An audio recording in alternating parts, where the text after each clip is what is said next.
Yang lalu kita juga tahu kejadian banjir di Jabodetabek, termasuk kota Bekasi yang paling buruk itu akibat ada banjir dari hulu ya di kawasan Bogor Puncak yang karena curah hujan ekstrim, resapan airnya tidak baik karena tata ruangnya juga banyak yang sudah beralih yang seharusnya itu bisa menjadi resapan air, tapi karena menjadi hunian atau menjadi lokasi industri maka sangat mengganggu daerah aliran sungai dan kemudian terjadi ya luber, sungainya juga mungkin terhambat oleh sampah dan terjadi penyempitan dan juga pendangkalan. Pak Menteri, terima kasih.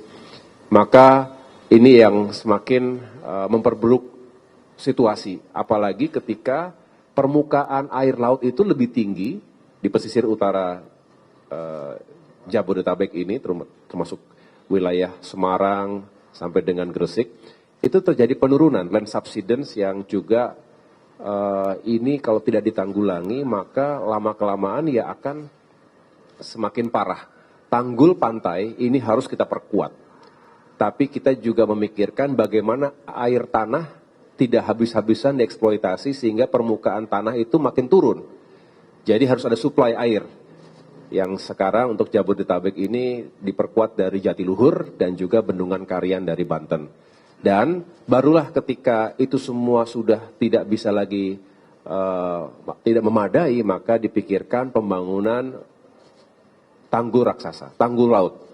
Saya ulangi, yang ini harus diperhitungkan dengan baik agar ya benar-benar menyelesaikan masalah tanpa merusak ekologi yang secara berlebihan dan tetap memperhatikan kehidupan masyarakat yang ada di pesisir utara. Jadi ini semangat yang kami hadirkan dalam rakor tadi, ini juga merupakan arahan dari Bapak Presiden Prabowo Subianto.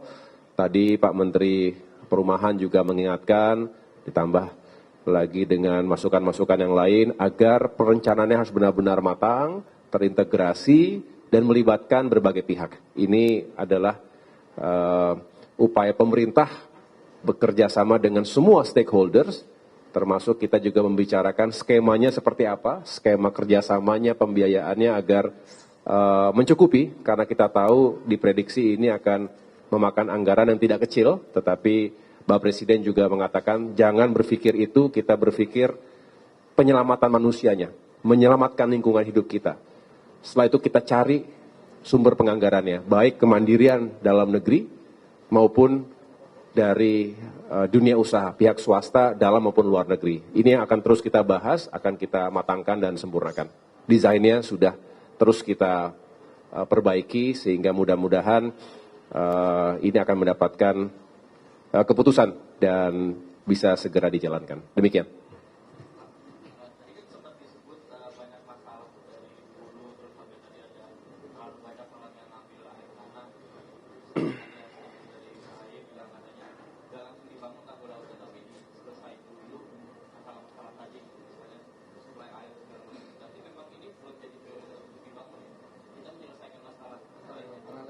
Iya, dikerjakan secara paralel karena kita memetakan tadi, nanti bisa dijelaskan pada saatnya, misalnya pesisir utara Jawa, itu tidak semuanya harus menjadi prioritas nomor satu.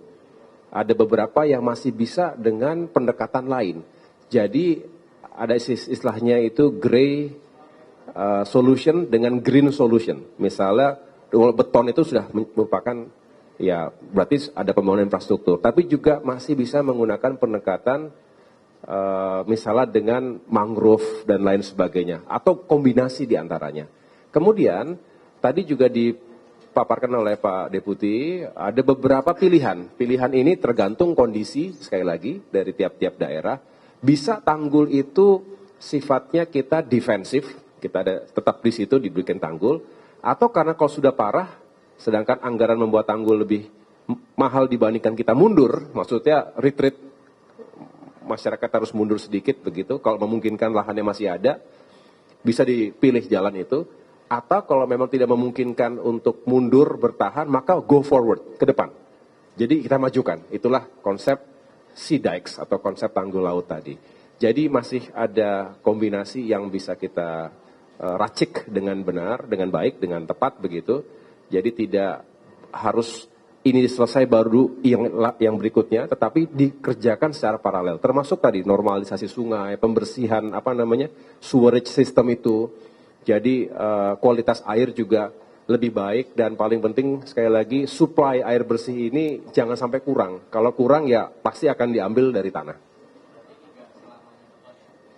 Iya, konsepnya akan gabungan, akan kombinasi, begitu.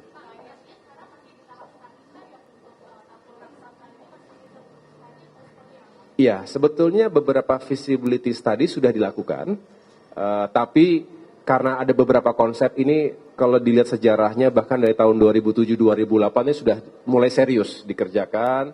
2014 ada konsep NCICD, kemudian ada lagi penyempurnaan menggunakan konsultan dari berbagai negara yang juga punya pengalaman seperti itu.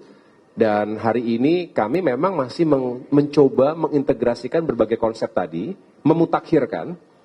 Kami ingin segera tapi tidak boleh juga terburu-buru karena ini sesuatu yang besar. Daripada nanti sudah dijalankan, sudah di groundbreaking misalnya, tetapi ternyata ada hal-hal detail atau hal-hal teknis yang belum tuntas begitu.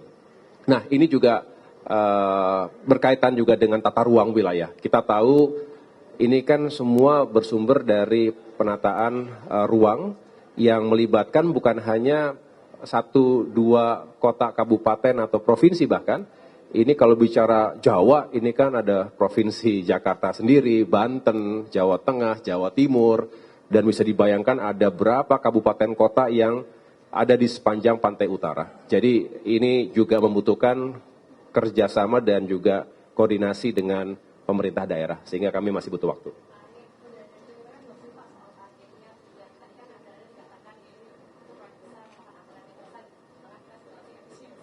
Ya, ini juga tadi yang kita bicarakan, bahwa sumber anggaran ini juga harus kreatif, tidak bisa kita bersandar pada APBN atau APBD, karena memang prioritas yang dihadirkan di awal pemerintahan Bapak Prabowo Subianto juga cukup banyak dan banyak sekali yang memang sangat mendasar. Kita harus sukseskan swasembada pangan, sukseskan makan bergizi gratis, dan lain sebagainya. Tapi beliau juga memberikan kekuatan bahwa ada beberapa proyek yang juga tidak bisa menunggu terlalu lama, termasuk bagaimana menanggulangi bencana. Ya, dan disinilah kami mencoba ya untuk mengkurasi tadi, mana yang benar-benar didahulukan, penting tapi bisa agak berikutnya, maupun yang nanti saja.